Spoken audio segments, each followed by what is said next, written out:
এখানে কথাটাও আমি রাখতে পারলাম না। আমার তখন বয়স এই 20-22 বছর, তখন আমার বিয়েটা হয়নি। বেদ প্রচার করতাম, ঠাকুরের প্রচার করতাম, বিভিন্ন জায়গায় যাইতাম। এদিকে চাঁদের প্রতি আপনারা জানেন হরেন্দ্র কবিরাজের বাড়ি। হরেন্দ্র কবিরাজের ছেলে অনেকগুলো জিতেন, নিপেন, হিতেন,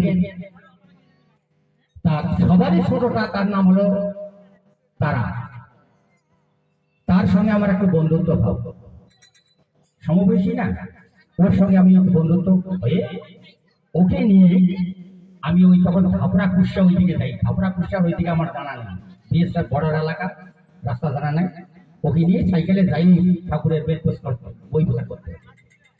প্রায় দিনে মাঝে মাঝে যাইতাম, 5 দিন 7 দিন পর পর।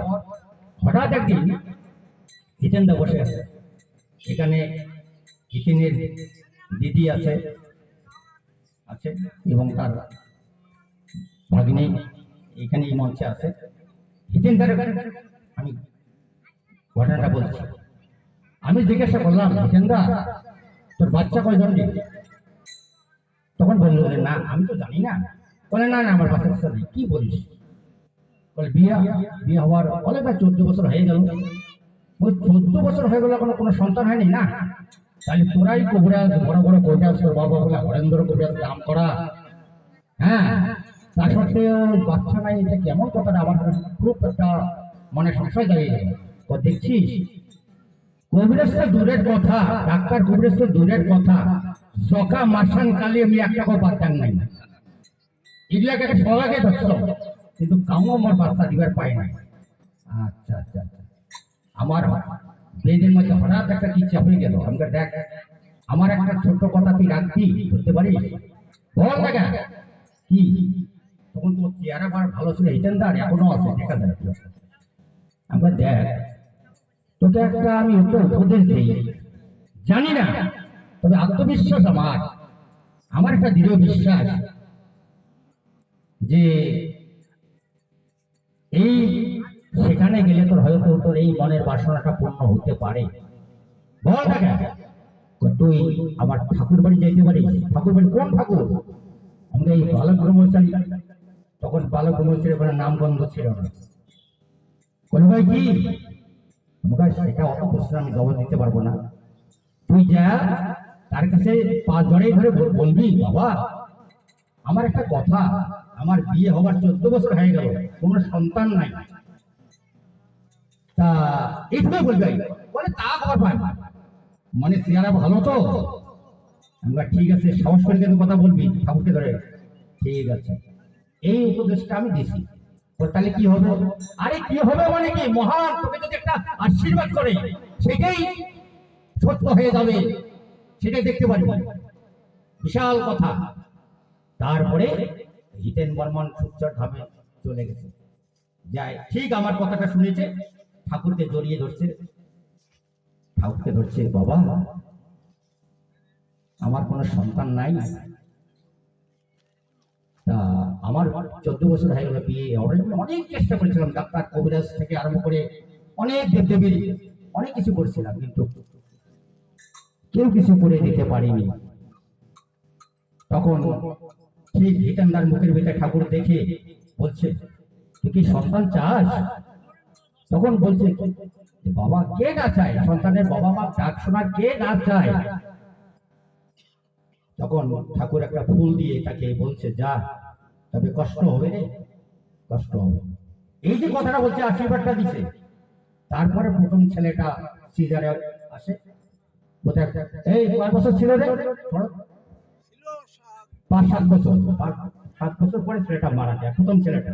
কিন্তু তার লক্ষ্যটা ছিল ঠিক আপনাদের মতো দেখতো না, সবসময় এইরকম এইরকম এইরকম তার লক্ষ্যটা ছিল ছেলেটা, প্রথম ছেলেটা। এবারে দ্বিতীয় ছেলেটা, তাও সিজারে, সেই ছেলেটা বর্তমান আছে, বিয়ে শাদী হয়ে গেছে। যাই হোক, তখন থেকে হিতেনদা ওই এলাকার চাঁদে গুটি বিভিন্ন ভাই বোনকে নিয়ে সুচ্চার ধামে গেছে, ঠাকুরের দীক্ষা দর্শন নিয়ে আসছে। হ্যাঁ, তার আশীর্বাদে তার সন্তান এবং তার সুখী পরিবার চলছে। যাই হোক, তার ইচ্ছা বর্তমান ঠাকুরের কাছে কামনা বাসনা করতে, তার আশীর্বাদ থাকলে সেটাই যথেষ্ট। তাই আমার ঠাকুরের যে প্রতি বাসনা আমি সেটা গানের ভাষায় তুলে ধরছি।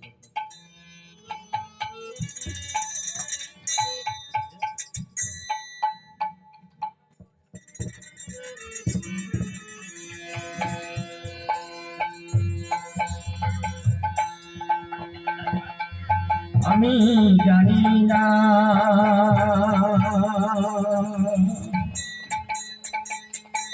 জানি না গো দয়া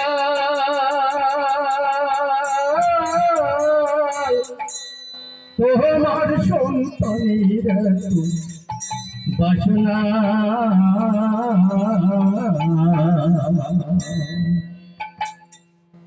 আমি জানি না জানি না গো দয়া তোমার সন্তানের বাসনা আমি জানি না জানি না গো দয়া তোমার সন্তানের বাসনা প্রথমে যেদিন দেখেছি আপন করে নিয়েছি প্রথমে যেদিন দেখেছি আপন করে নিয়েছি প্রথমে যেদিন দেখেছি আপন করে নিয়েছি প্রথমে যেদিন দেখেছি আপন করে নিয়েছি মন প্রাণ সপেছি তোমার চরণী অধম সন্তানের তুই বাসনা ওই আমি জানি না জানি না গো দয়া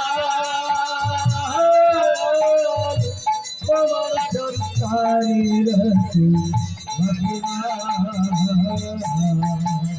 ছিলাম আমি মাতৃ গর্ভে ফিরে এলাম তোমার কোলে দুদিন পরে যাব তা তো জানি না ছিলাম আমি মাতৃ গর্ভে ফিরে এলাম তোমার কোলে দুদিন পরে যাব কোথায় তা তো জানি না ছিলাম আমি মাতৃ গর্ভে ফিরে এলাম তোমার কোলে দুদিন পরে যাব কোথায় তা তো জানি না ছিলাম আমি মাতৃ গর্ভে ফিরে এলাম তোমার কোলে দুদিন পরে যাব কোথায় তা তো জানি না ছিলাম আমি মাতৃ গর্ভে ফিরে এলাম তোমার কোলে ছিলাম আমি মাতৃ গর্ভে ফিরে এলাম তোমার কোলে ছিলাম আমি মাতৃ গর্ভে ফিরে এলাম তোমার কোলে ছিলাম আমি মাতৃ গর্ভে ফিরে এলাম তোমার কোলে দুদিন পরে যাব তো জানি না অদম সন্তানেরা তুই বাসনা ওই আমি জানি না জানি না গো দয়া তোমার সন্তানেরা তুই বাসনা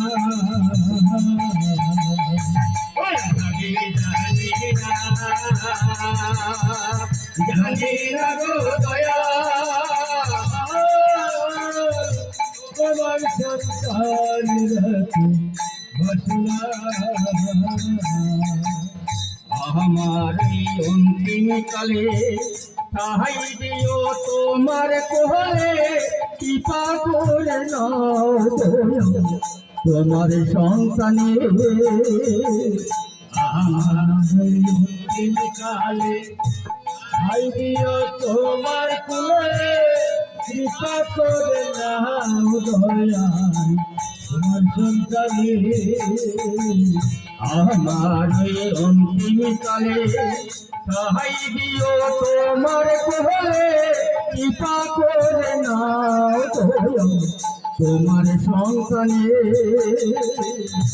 আমার অন্তিম কালে ভাই দিও তোমার কোলে কৃপা করে নাও দয়াল তোমার সন্তানে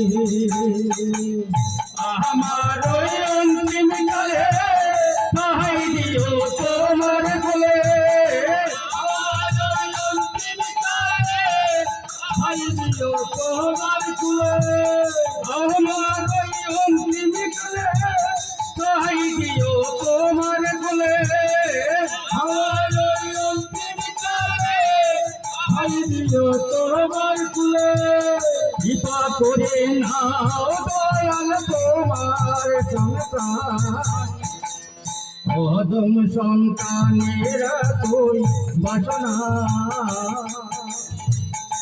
ওই আমি জানি না আমি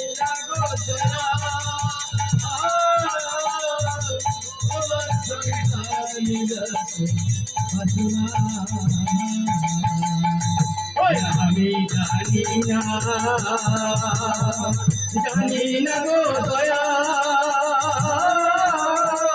তোমার সন্তানের বাসনা আমি জানি না গো দয়া তোমার সন্তানের বাসনা রমণ রাম রমণ রাম